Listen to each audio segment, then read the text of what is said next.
जो 150 के करीब बच्चे जो है हमसे मिले शंभू दयाल के, जिनको स्कॉलरशिप जो है ट्रांसफ़र नहीं हो पाया था और जिसकी वजह से उनकी शिक्षा जो है कहीं न कहीं प्रभावित हो रही थी।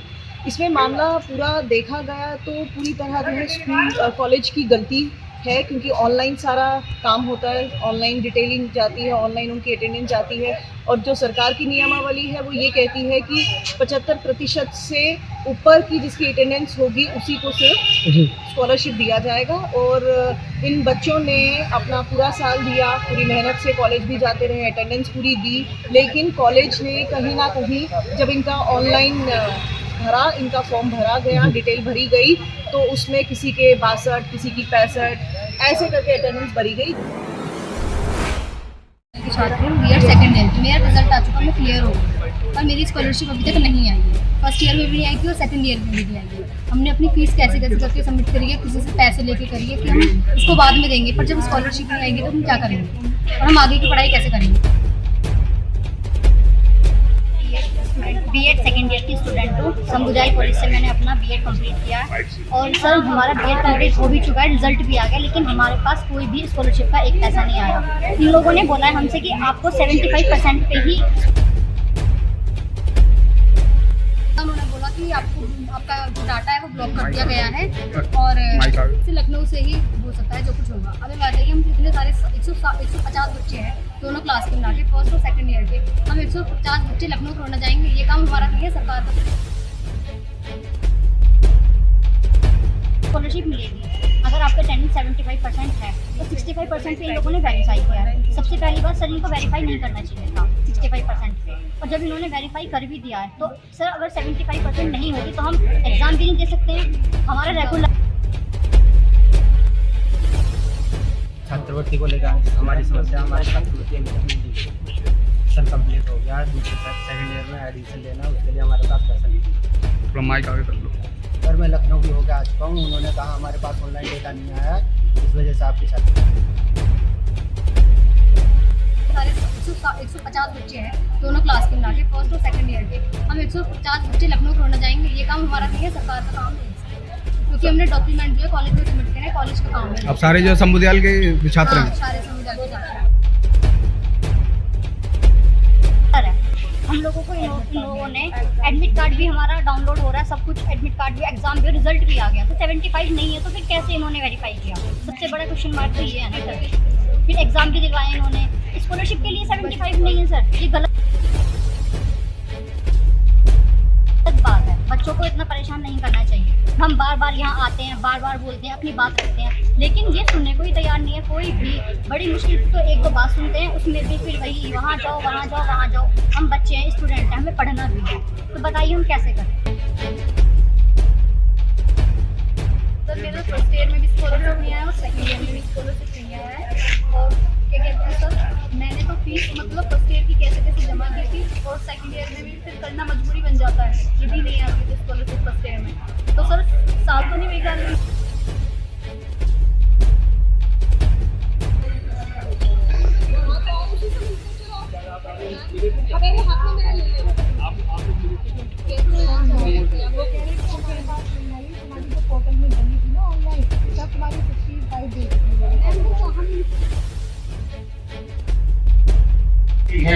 हाँ जी सर, फर्स्ट ईयर सेकंड इनका डाटा कंप्लीट है, लेकिन स्कॉलरशिप मतलब पता भी नहीं चल रहा क्यों नहीं है। ये रीजन अटेंडेंस दिखाई है 75% से कम था, जबकि ऐसा मतलब इनका तो कहना ये है कि स्कॉलरशिप के लिए जो भी ऑनलाइन उन्होंने अप्लाई किया है उन्होंने ही किया है, जिनकी 75% से ऊपर है, लेकिन सर 65% शो की हुई है।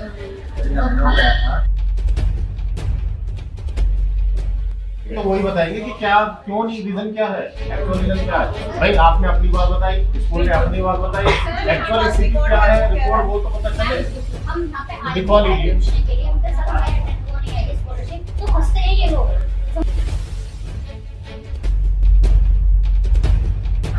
किसने बोला ये नहीं आएगी?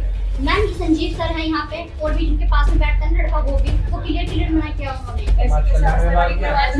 मैम जब वेरीफाई आप चले गए संजीव बाबू हैं, उनके बाद आप चले गए। नमस्कार, मैं हूँ मनोज अंतानी अपने सहयोगी नरेश जी के साथ आज गाजियाबाद में 150 से ज़्यादा छात्रों ने आज प्रदर्शन किया है। लेकिन उससे पहले कुछ थोड़ी सी भूमिका मैं आपको बता दूं, आज़ादी का अमृत महोत्सव इस देश ने बड़े हर्षोल्लास से मनाया है, लेकिन क्या ये वाकई में अमृत महोत्सव देश के लिए कहा जाएगा जहाँ छात्र अपने हकूक़ के लिए लड़ाई कर रहे हैं, संघर्ष कर रहे हैं। शिवानी जैन जैसी मैडम, इनके जैसी और भी युवतियाँ सड़कों पर उतरकर अपने हक अधिकार के लिए लड़ाई लड़ रही हैं, तो क्या हम आज़ादी का अमृत महोत्सव इसको कह सकते हैं? शिवानी, क्या क्या समस्याएं थी जिनको लेकर आप आज इकट्ठा हुए हैं? आज जो है हम 2-3 इश्यूज़ को लेकर डीएम ऑफिस यहाँ आए हुए थे, और जिसमें हमारे साथ जो है 150 के करीब बच्चे जो है हमसे मिले शंभू दयाल के, जिनको स्कॉलरशिप जो है ट्रांसफ़र नहीं हो पाया था, और जिसकी वजह से उनकी शिक्षा जो है कहीं ना कहीं प्रभावित हो रही थी। इसमें मामला पूरा देखा गया तो पूरी तरह जो है स्कूल कॉलेज की गलती है, क्योंकि ऑनलाइन सारा काम होता है, ऑनलाइन डिटेलिंग जाती है, ऑनलाइन उनकी अटेंडेंस जाती है, और जो सरकार की नियमावली है वो ये कहती है कि 75% से ऊपर की जिसकी अटेंडेंस होगी उसी को सिर्फ स्कॉलरशिप दिया जाएगा। और इन बच्चों ने अपना पूरा साल दिया, पूरी मेहनत से कॉलेज भी जाते रहे, अटेंडेंस पूरी दी, लेकिन कॉलेज ने कहीं ना कहीं जब इनका ऑनलाइन भरा, इनका फॉर्म भरा गया, डिटेल भरी गई, तो उसमें किसी के 62, किसी की 65 ऐसे करके अटेंडेंस भरी गई, जो कि लखनऊ से फिर कैंसिल हो गया, उधर से इनकी स्कॉलरशिप नहीं आ पाई और इनको मालूम भी नहीं था। वही मामला लेकर जो है आज हम यहाँ आए हुए थे, प्रदर्शन किया था बच्चों ने, और यहाँ पे पूरी की पूरी गलती जो है वो कॉलेज की है। और इससे भी बड़ा मामला हम आश्चर्य इस चीज़ को देखकर हुए हैं कि यहाँ पे जितने भी 150 बच्चे थे, सारे के सारे अनुसूचित जनजाति के थे। तो क्या ये किसी साजिश? जी बिल्कुल। और अब चिंता का विषय ये है क्या किसी साजिश के तहत ये ऐसा किया जा रहा है कि एक जातिवाद विषय बनाकर जो है इन बच्चों को शिक्षा से वंचित करके इनकी अटेंडेंस कम लगा के जो है शासन में भेजी गई है, ताकि ये अपनी पढ़ाई को पूरा ना किया जाए। दूसरा विषय हमारा था स्कूलों में सेफ्टी और सिक्योरिटी को लेकर।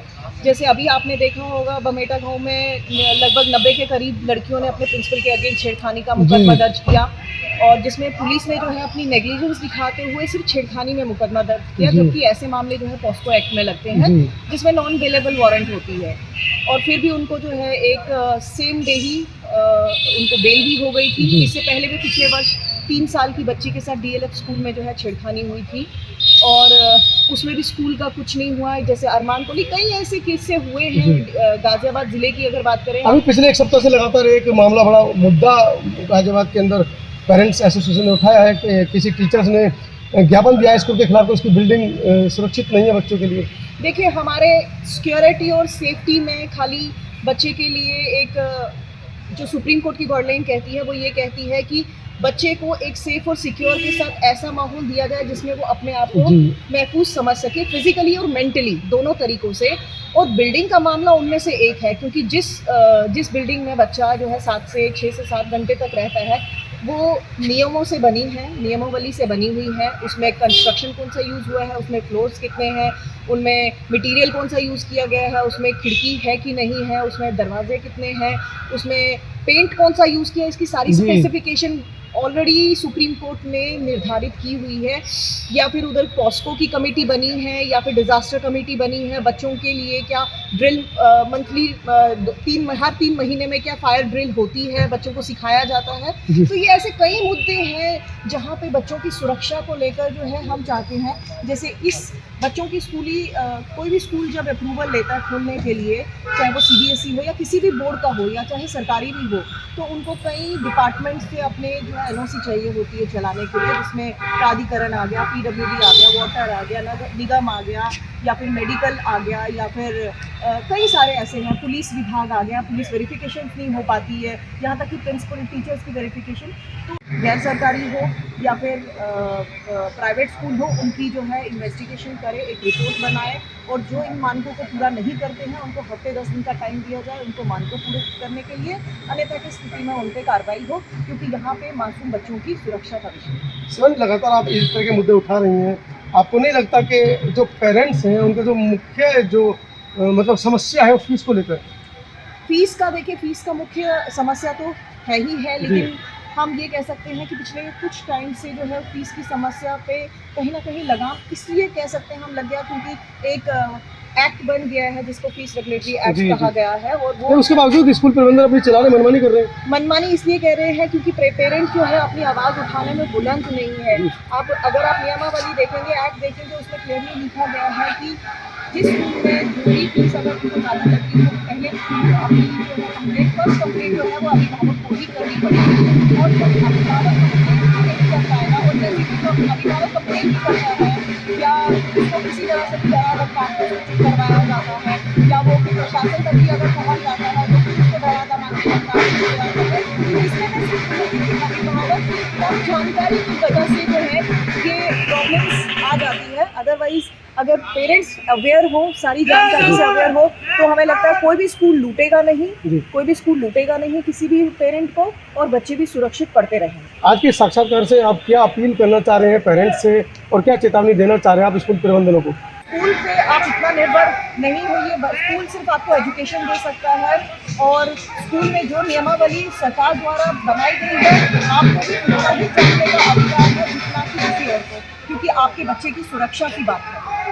शिवानी जैन जैसी महिलाओं को समतावाद की पूरी टीम धन्यवाद करती है और सलाम करती है इनके जज्बे को, क्योंकि आज जिस मुद्दे को लेकर 150 बच्चे यहाँ पर जमा हुए थे और जिस वर्ग विशेष से वो आती हैं, भारत को जाति वर्ण व्यवस्था के ऊपर आधारित देश माना जाता है, इसीलिए संविधान में SC ST OBC माइनॉरिटी के बच्चों को विशेष प्रावधान दिए गए थे। मुख्य धारा से जुड़ने के लिए उनको प्रतिनिधित्व जैसी व्यवस्थाएं संविधान में दी गई थी, जिसको लेकर लगातार देश के अंदर खबरें आती रहती हैं कि उक्त आरक्षण को लेकर आज धरना प्रदर्शन हुआ है, उसके विरोध में धरना प्रदर्शन हुआ है, लेकिन शिवानी जैसी महिलाएं और उन बच्चों के साथ में जमकर खड़ी हैं और कहीं ना कहीं मानवता का संदेश देती नजर आती है। तो बहुत बहुत धन्यवाद आपका कि आपने इस मामले में अपने पूरे चैनल को लगाया और उन बच्चों की मांग को DM तक पहुंचाया। वीडियो के बारे में आपकी क्या राय है और शिवानी के वक्तव्य से कहाँ तक आप सहमत हैं, कमेंट सेक्शन में जरूर लिखिएगा। धन्यवाद।